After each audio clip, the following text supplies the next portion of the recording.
चील और मुर्गी। एक छोटी सी मोटिवेशनल स्टोरी। एक जंगल में बरगद का पेड़ था।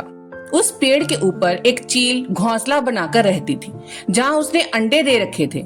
उसी पेड़ के नीचे एक जंगली मुर्गी ने भी अंडे दे रखे थे। एक दिन उस चील के अंडों में से एक अंडा नीचे गिरा और मुर्गी के अंडों में जाकर मिल गया। समय बीता, अंडा फूटा और चील का बच्चा उस अंडे से निकला और वह ये सोचते बड़ा हुआ कि वो एक मुर्गी है। वो मुर्गी के बाकी बच्चों के साथ बड़ा हुआ।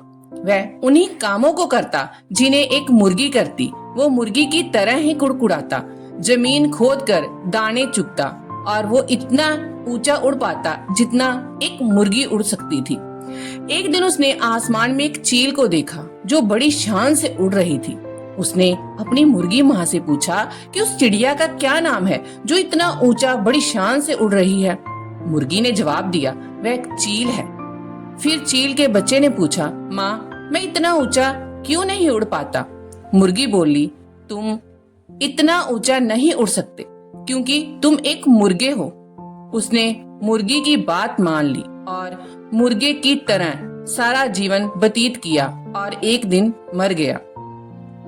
कहानी से हमें ये सीख मिलती है कि जो भी हम सोचते हैं या कुछ नया करने की कोशिश करते हैं तो दूसरे हमें ये कहकर रोकते हैं कि तुम ऐसा नहीं कर सकते, ऐसा हो ही नहीं सकता। हम अपना इरादा ये सोचकर बदल लेते हैं कि वाकई हम ये नहीं कर सकते और हार मान लेते हैं।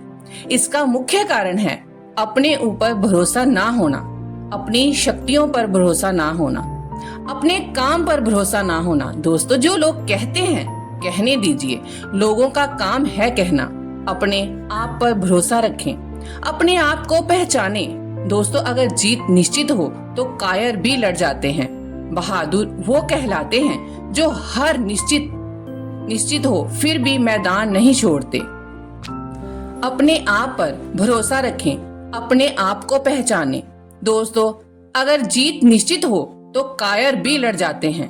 बहादुर वो कहलाते हैं जो हार निश्चित हो फिर भी मैदान नहीं छोड़ते। कैसी लगी आपको ये छोटी सी मोटिवेशनल स्टोरी?